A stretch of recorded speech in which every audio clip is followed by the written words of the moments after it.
Hello and welcome back. Bonjour et bon retour. Bienvenue à notre dernier panel de la journée. Alors, merci d'être ici, Margaret. Nous l'apprécions énormément.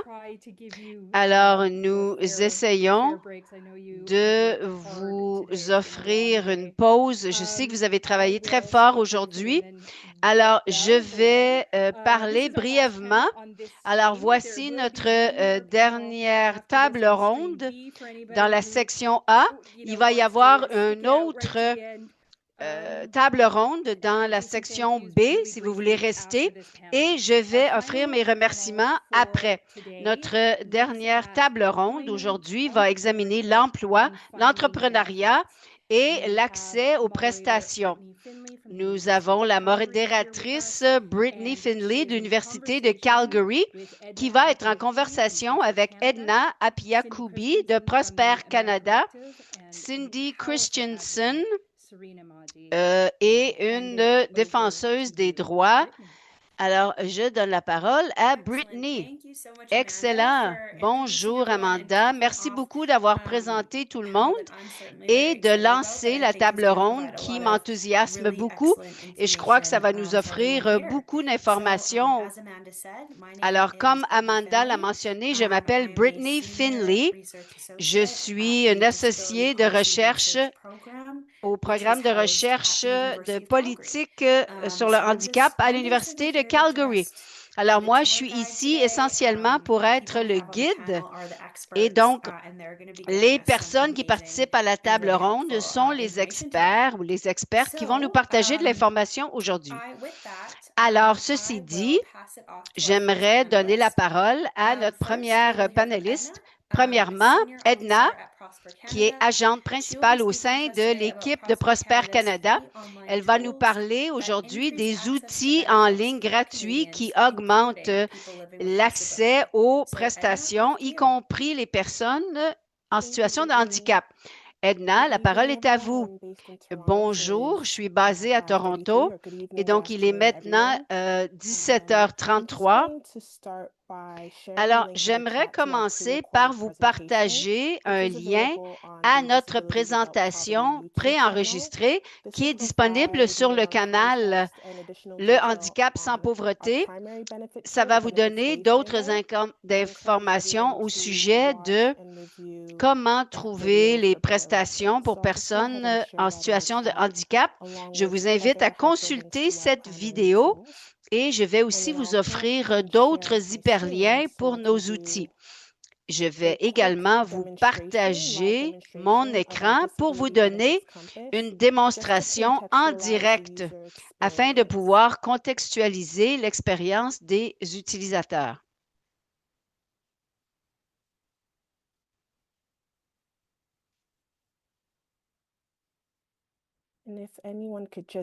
Et si vous pourriez me laisser savoir si vous voyez mon écran. Oui, voilà. Alors, lorsque vous visitez notre site compas des prestations pour personnes en situation de handicap. Alors ici, je vais choisir l'Ontario. Et lorsque vous choisissez, vous pouvez utiliser le mode foncé. Et donc ici, vous avez l'option d'examiner les 5 prestations pour les personnes en situation de handicap. Alors ici, pour ceux et celles qui vivent en Ontario, c'est le programme de soutien ontarien pour les personnes en situation de handicap, ainsi que la nouvelle prestation canadienne pour les personnes en situation de handicap.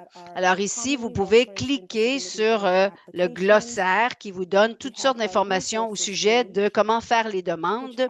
Il y a une page de ressources qui met en lumière toutes sortes de ressources qui se consacrent aux personnes en situation de handicap et qui ont été préparées par les personnes de l'Alliance canadienne pour les personnes en situation de handicap. Et nous avons une page qui met en lumière les agences clés qui offrent différentes ressources pour l'aide à la demande pour les prestations canadiennes de personnes handicapées. Et donc, pour les personnes qui en ont besoin, ils peuvent consulter ce site Internet. Donc, pour la présentation d'aujourd'hui, je vais rapidement vous démontrer comment l'information est affichée dans le campus. Alors, un visiteur ou une visiteuse peut cliquer sur une prestation. Alors, je vais cliquer sur le crédit d'impôt pour personnes en situation de handicap. Ils ont l'option de cliquer sur l'introduction qui offre des détails sur la prestation en soi, ainsi que des questions liées à cette prestation. Et donc, ensuite, ils peuvent se rendre à la page d'admissibilité, l'admissibilité au crédit d'impôt, y compris la section questions-réponses, des astuces additionnelles.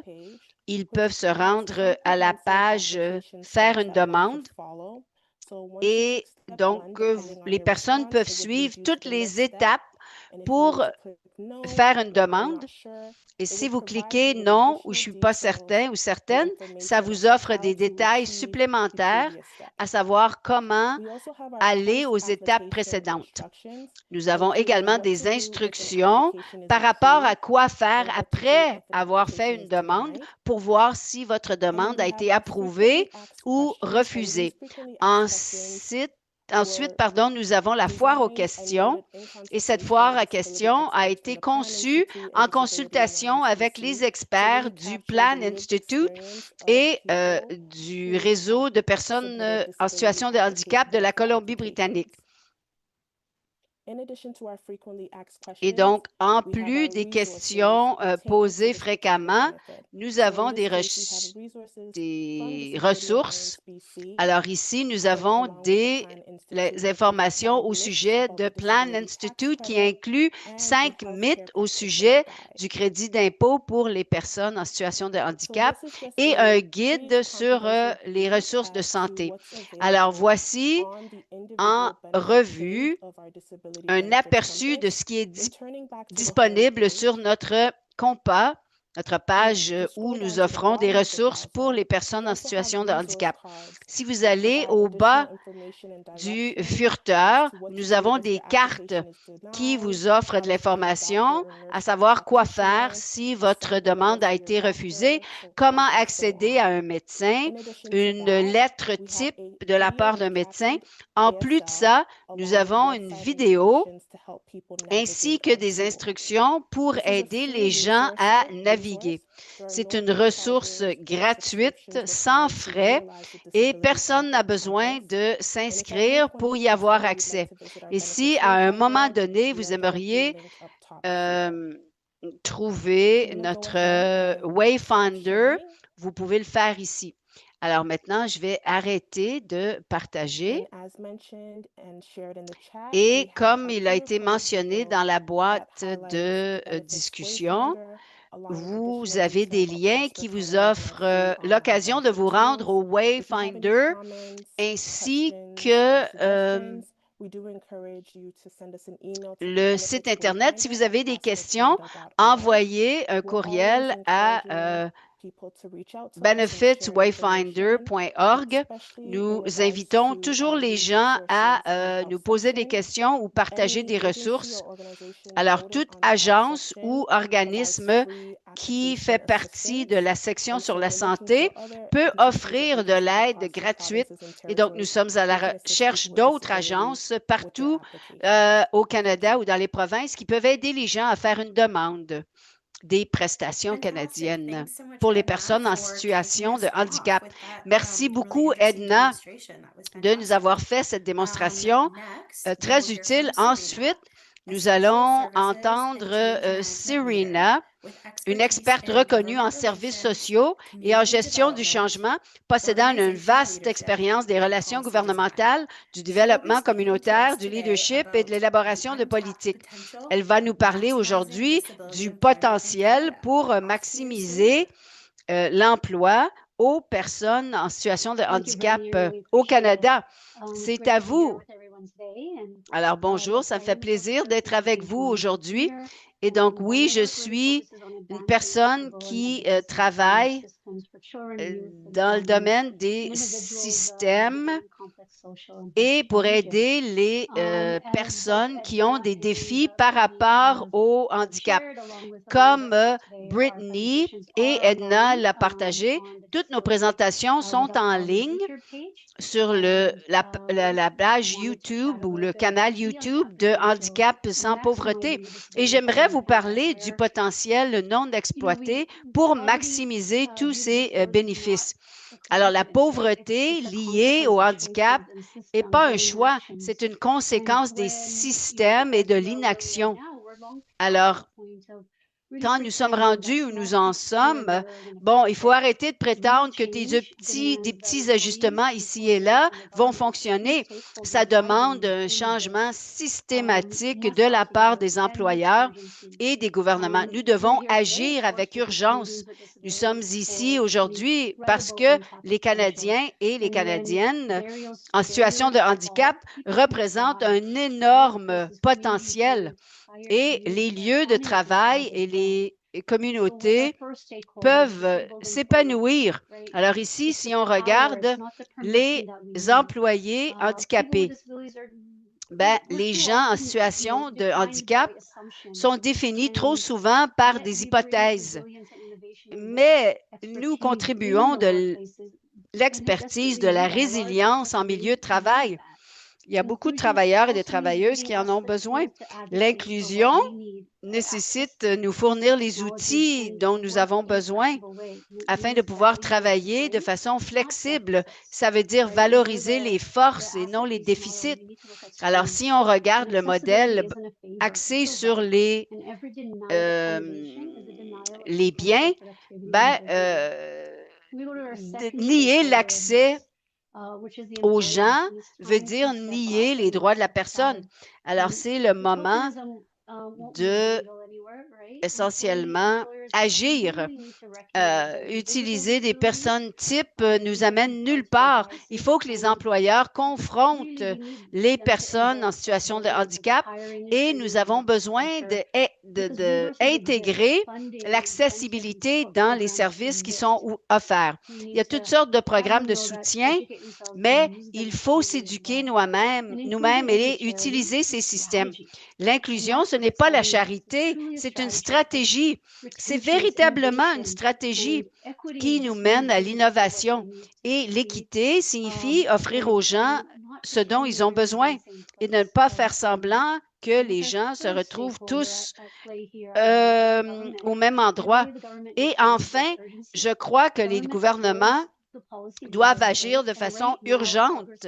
C'est eux qui détiennent les leviers par rapport à la politique et le handicap doit offrir du soutien aux revenus. Et vous savez, cette falaise dont nous parlons constamment, l'accessibilité doit être mise en force, non seulement écrite dans les politiques. Et un article a été écrit par Jasmine qui dit que la pauvreté n'est pas inévitable, c'est un choix en matière de politique. Et ce n'est pas une politique.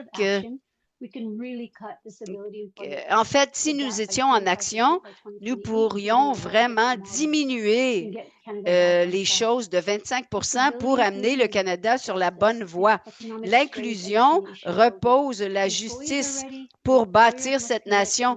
Les employeurs doivent s'engager auprès du gouvernement. Le milieu du travail est incomplet sans nous.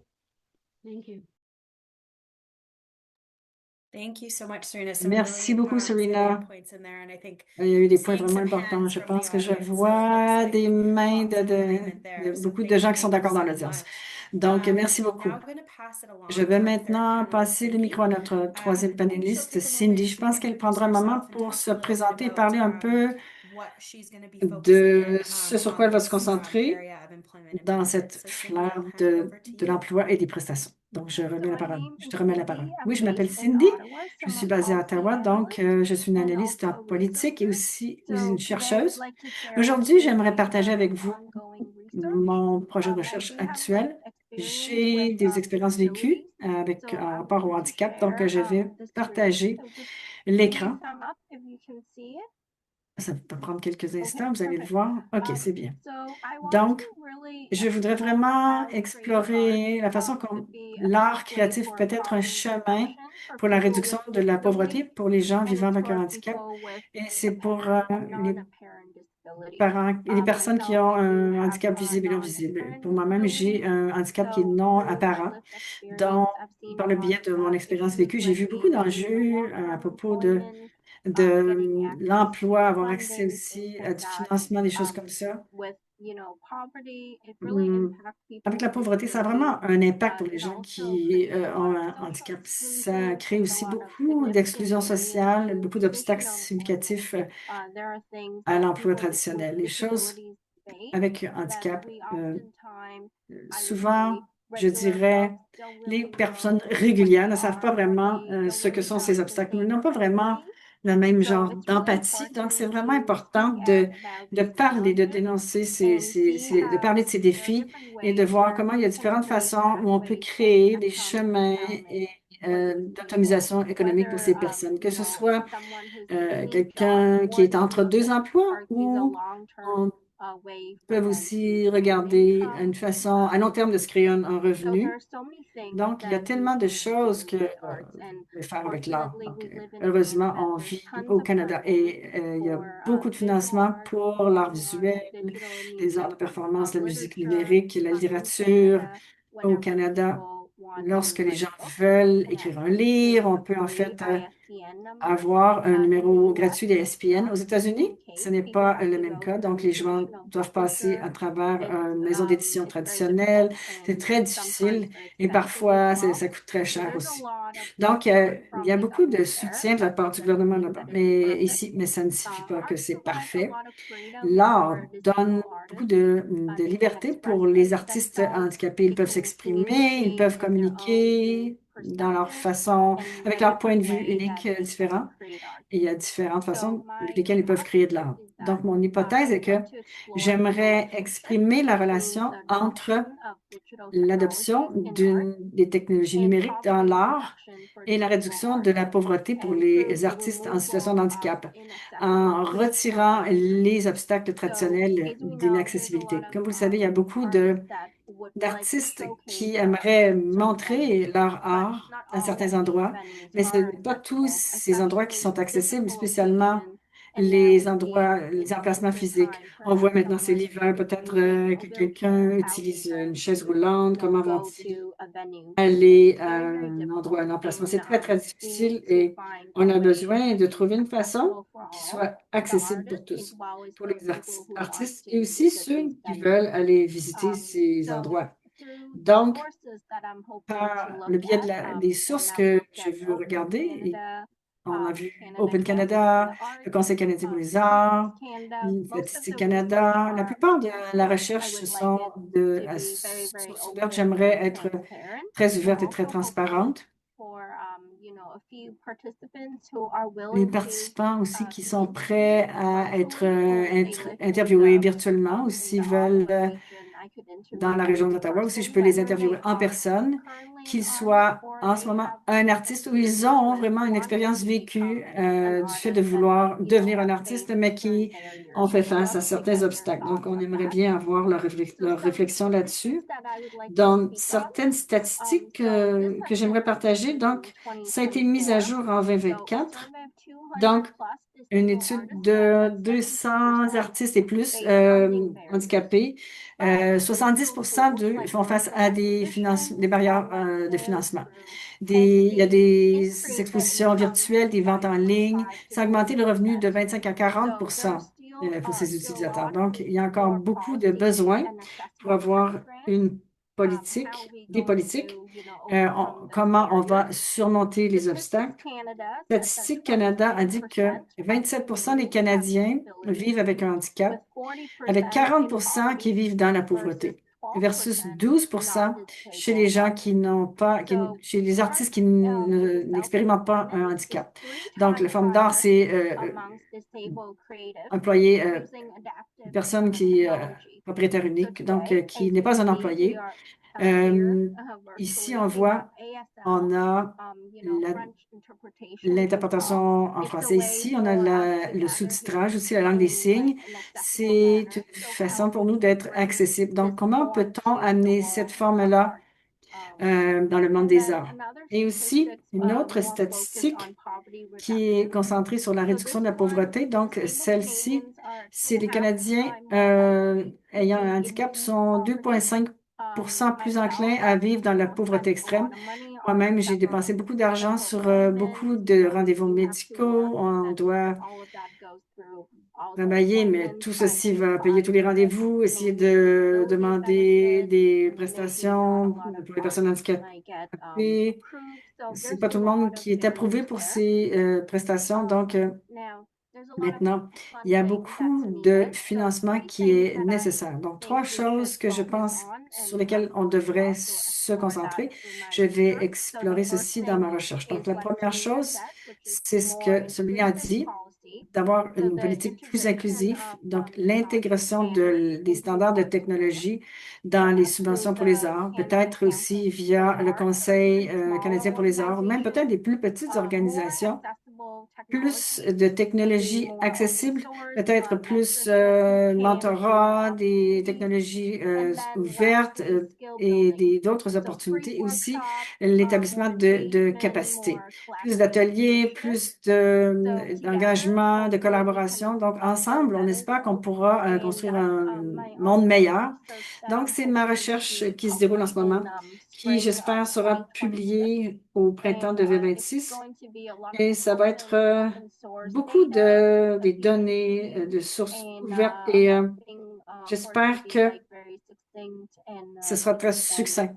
Ça ira directement vers le point dont on veut parler. Donc, j'ai hâte de publier. Donc, je mettrai mon adresse courriel ici. Si quelqu'un veut me contacter pour participer ou pour donner de la rétroaction, j'aimerais bien entendre parler de vous aussi. Merci. Excellent. Merci beaucoup, Cindy. C'était vraiment une présentation intéressante. Nous avons pas mal de temps qui nous reste et on planifie de peut-être commencer, voir s'il y a des questions des personnes dans l'audience. Amanda, je ne sais pas si tu es encore ici, si le processus que les gens vont enlever la sourdine pour pouvoir parler ou si tu colliges les renseignements dans la boîte de dialogue. Des questions que je peux demander aux panélistes, mais je voulais commencer à voir si quelqu'un dans l'audience avait des commentaires, des questions pour les panélistes aujourd'hui.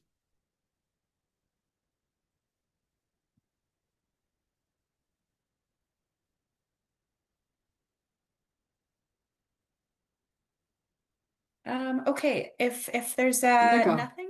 Donc, s'il n'y a rien qui entre jusqu'à maintenant, je vais commencer avec une question pour Serena. Donc, ta présentation a cadré l'emploi en termes de handicap comme une opportunité plutôt qu'un défi. Donc, comment les organisations peuvent changer leur façon de penser à tous les niveaux pour voir l'inclusion comme étant un avantage inclusif, un avantage stratégique? Oui, merci pour la question. C'est une bonne question. Il y a différentes choses qui peuvent être faites. Et c'est vraiment d'utiliser notre technologie qu'on a en ce moment. On a tellement d'options. Et l'IA est tellement un terme général, mais il y a tellement d'options. Des technologies assistées aussi. Donc, plusieurs employés peuvent utiliser ceci, encore une fois, d'avoir un employé dans une chaise roulante. Et c'est pas différent d'avoir un employé avec d'autres trucs qui se passent. Donc, c'est de comprendre, ensuite vient la technologie assistée et utiliser ce qui est disponible et avoir des communications inclusives aussi. Donc, on peut performer mieux et accomplir notre potentiel. La recherche montre que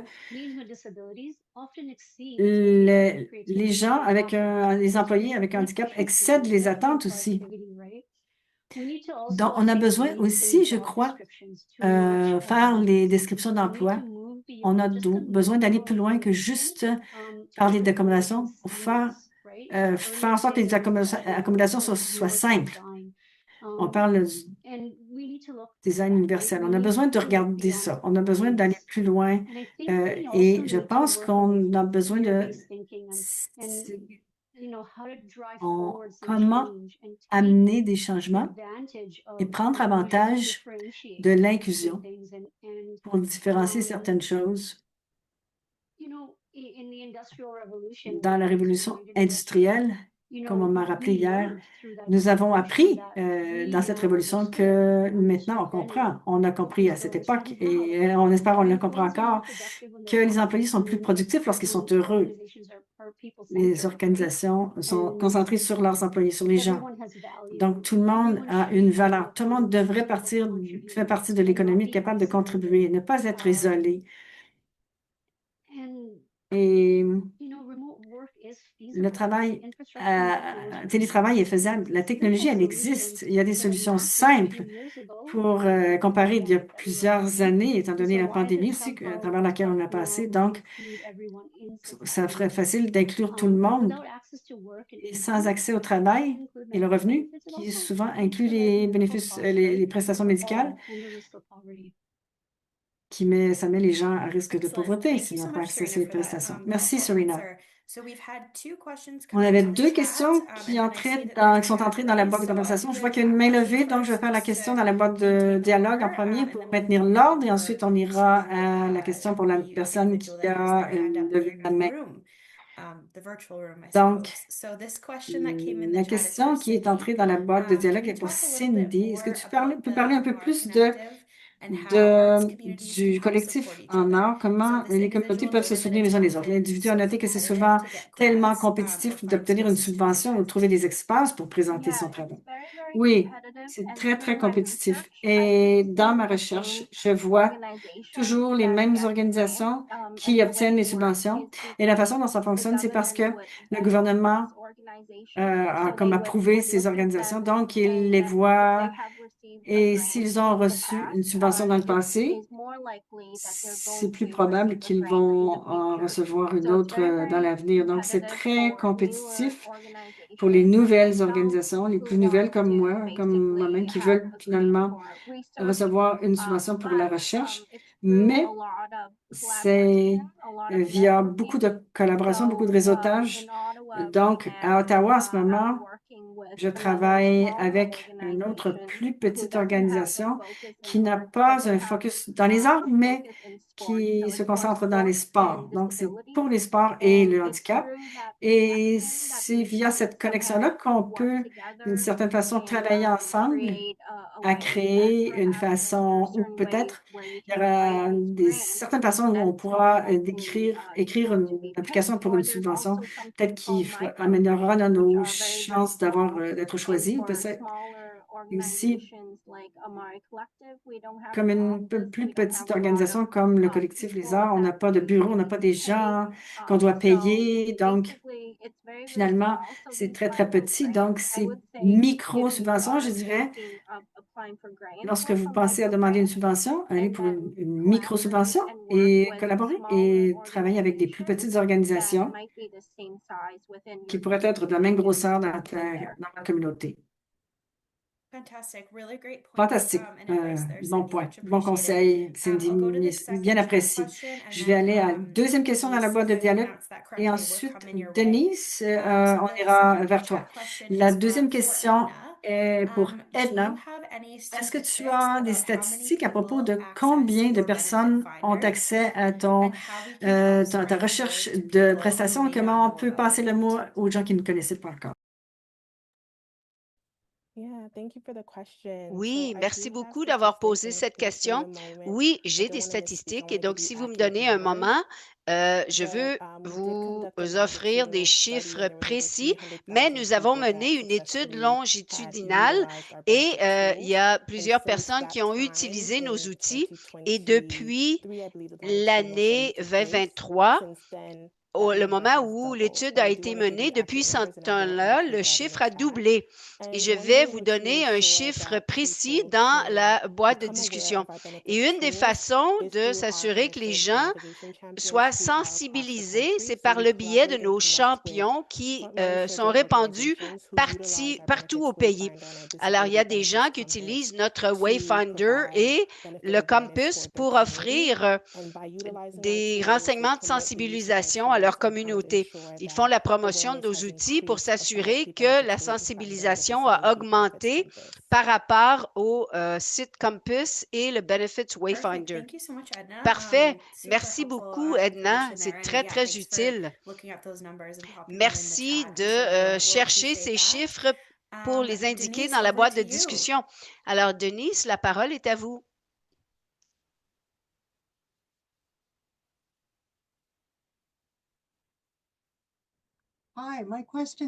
Bonjour, ma question est pour Sarina. J'aimerais avoir des conseils au sujet de quoi faire quand vous avez été stigmatisé par votre employeur. Je suis une personne qui travaille dans le domaine des tissus ou textiles et j'ai été pénalisée à cause de mon handicap. Et je ne veux pas vraiment retourner travailler là où je travaillais. C'était un emploi d'été, mais je veux tout simplement pouvoir avoir des connaissances afin d'être en mesure de défendre mes propres droits quand ce genre de choses se produit ou pourrait se produire encore à l'avenir. Bonjour, Denise. Merci d'avoir posé votre question. Je suis vraiment désolée de savoir que ça a été votre expérience. Alors, au sein de cette communauté-ci, j'ai moi-même vécu une expérience semblable et c'est difficile. Oui, en bout de ligne, c'est un traumatisme lorsqu'on n'est pas vu ou entendu ou lorsque nous ne sommes pas valorisés.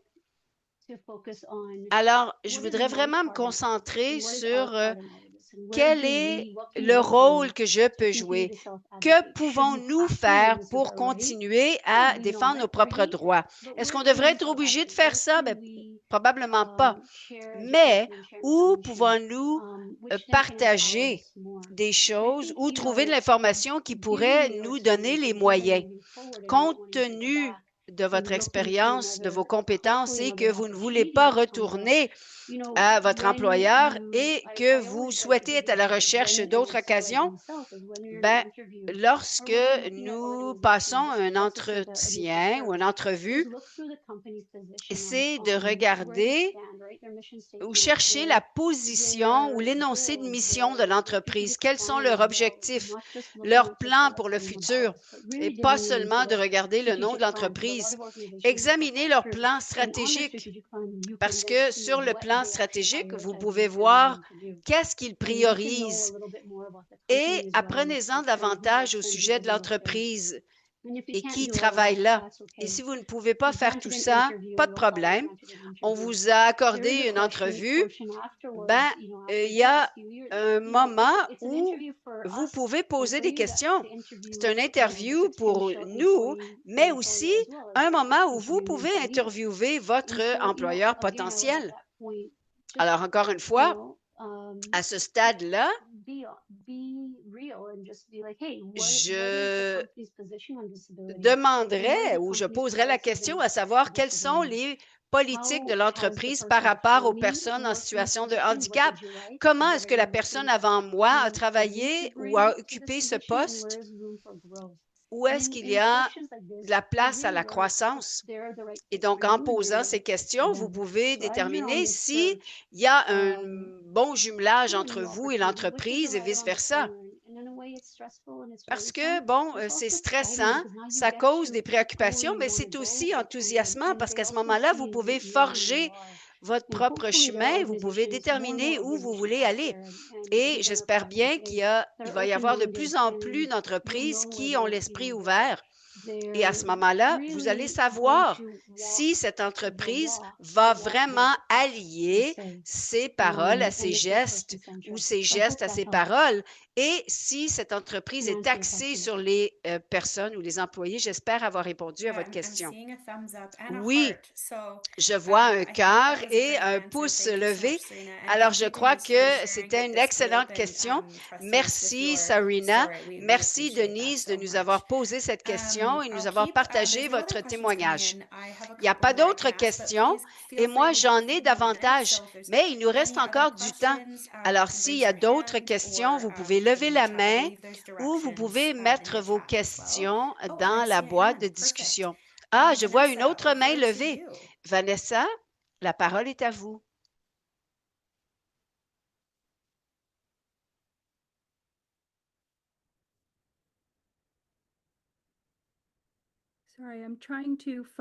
Désolée, j'essaie de trouver Vanessa.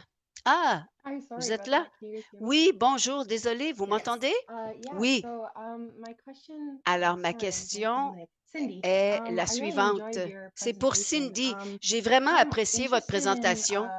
Moi, j'aimerais savoir, je suis intéressée par l'écriture pour capter les témoignages des personnes en situation de handicap qui vivent en pauvreté.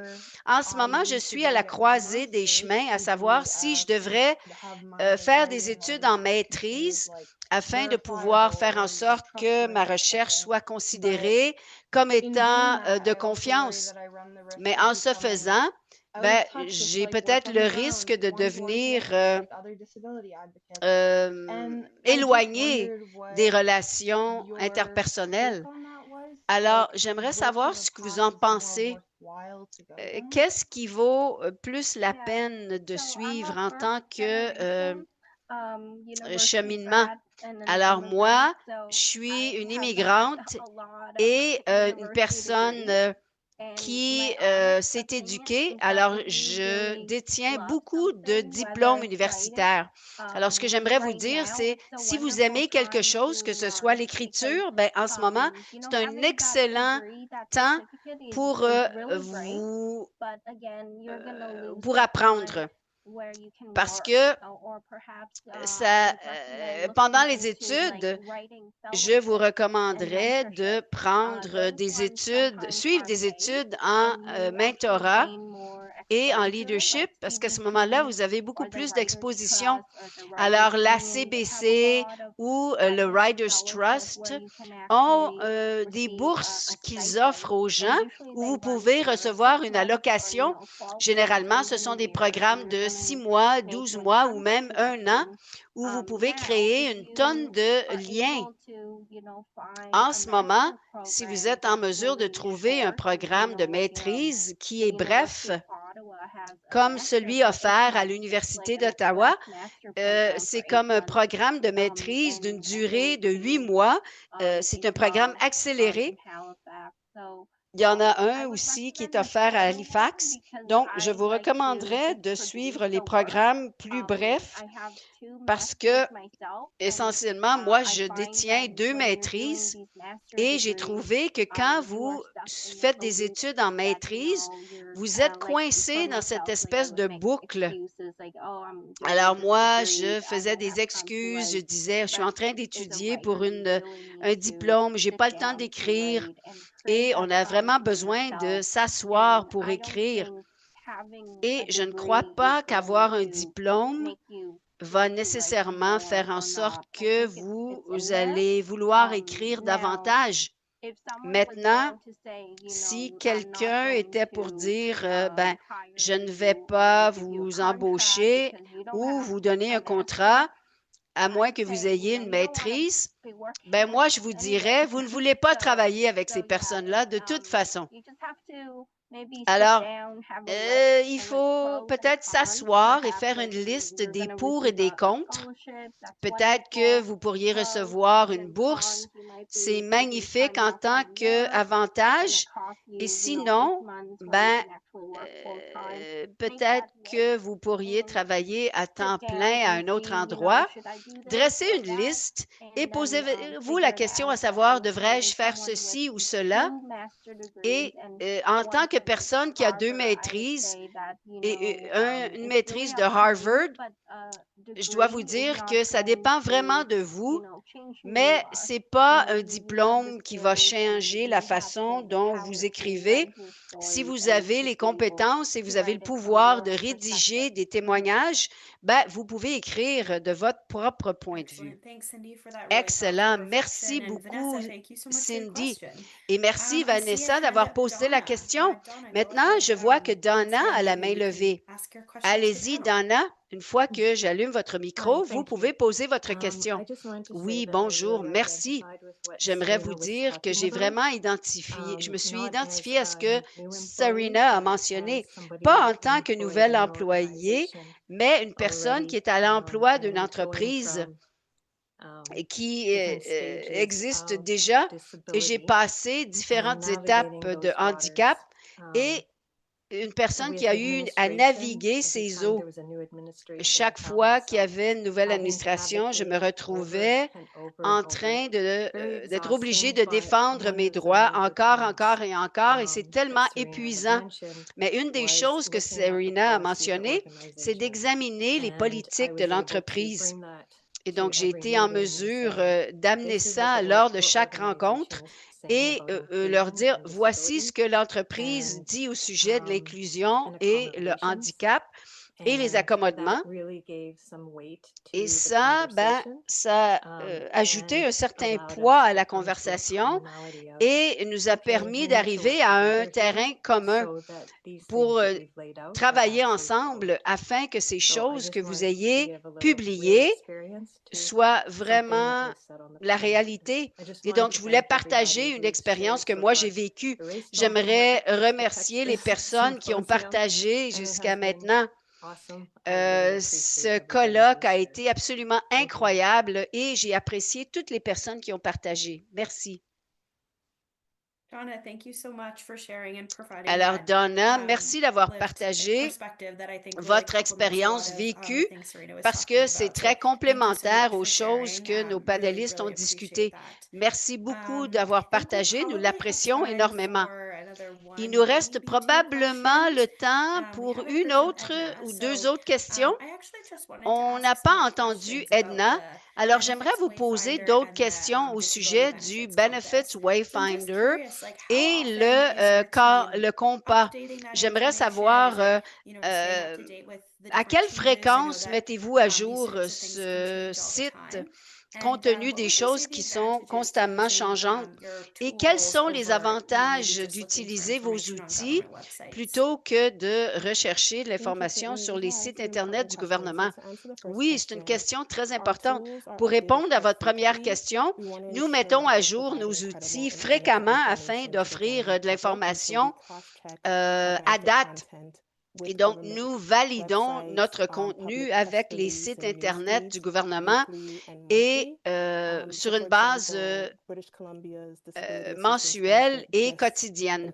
Alors, en Colombie-Britannique, ils viennent de mettre en œuvre un nouveau changement en date du 1er décembre.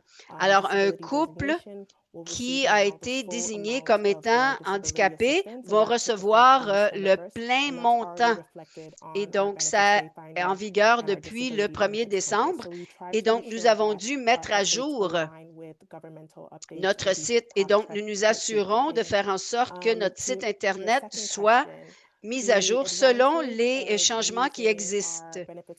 Bon, pour répondre à votre deuxième question, les avantages d'utiliser nos outils par rapport à un site Internet, nous l'avons conçu pour être un site où les gens peuvent avoir accès à tout.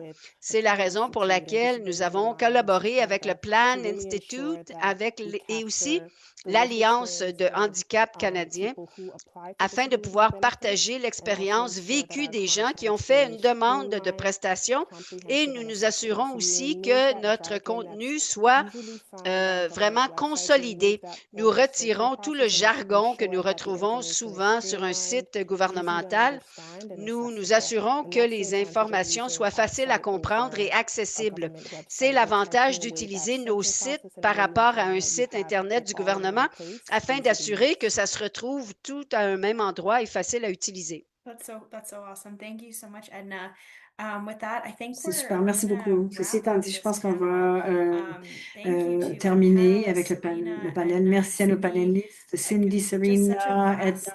C'est tellement des points de vue tellement tous différents, mais c'est des points de vue très intéressants sur les prestations, la pauvreté, l'emploi et tout ceci.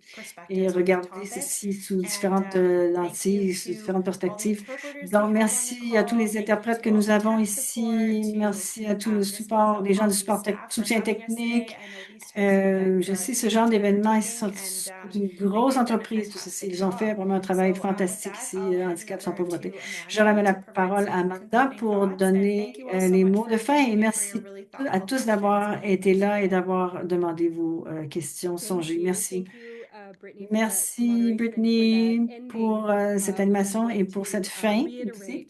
Je vais réitérer certaines des choses, encore une fois, pour vous montrer l'appréciation. Je sais qu'il y a des gens qui sont ici, qui sont là depuis 7 heures ce matin, heure du Pacifique. Donc, merci d'avoir persévéré toute la journée avec nous. Donc, je l'ai dit plus tôt, il y a un dernier panel sur le courant, la diffusion B, si vous voulez. C'est spécifiquement à propos de la prestation canadienne pour les personnes en situation de handicap. Donc, ça devrait être le dernier panel, le dernier droit. Et aussi, encore une fois, je voulais juste remercier spécifiquement le Plan Institute, aussi les champions de la technologie, Liz, la façon dont je la nomme, Solana, Kyler, Rachel, bien sûr, le personnel chez Handicap sans pauvreté, les gens qui ont participé en tant que modérateur, Janet, Liz aussi, Michelle, Amy, Omar, qui se sont occupés d'abord de dialogue, Sabrina, bien sûr, Rabia, Minou, une félicitation à Shane qui, une autre personne, un champion de la technologie et tous nos panélistes, tous nos interprètes, toutes nos équipes pour l'accessibilité, Jess, Margaret, merci. Vous pouvez trouver le troisième rapport annuel de handicap sans pauvreté sur notre site web, donc disabilitywithoutpoverty.ca, et vous serez capable de trouver cette vidéo et l'autre diffusion, les vidéos de la diffusion B sur YouTube dans les prochaines semaines. Et encore une fois, allez voir ces présentations, ces vidéos de 5 minutes et les conférences complètes de Will McGregor, Ty Regan et Stephenson Honich et Nicole Wango. Bon, tout le monde sont en tourbillon dans ma tête, là. S'il vous plaît, allez les voir toutes. Merci. Yay!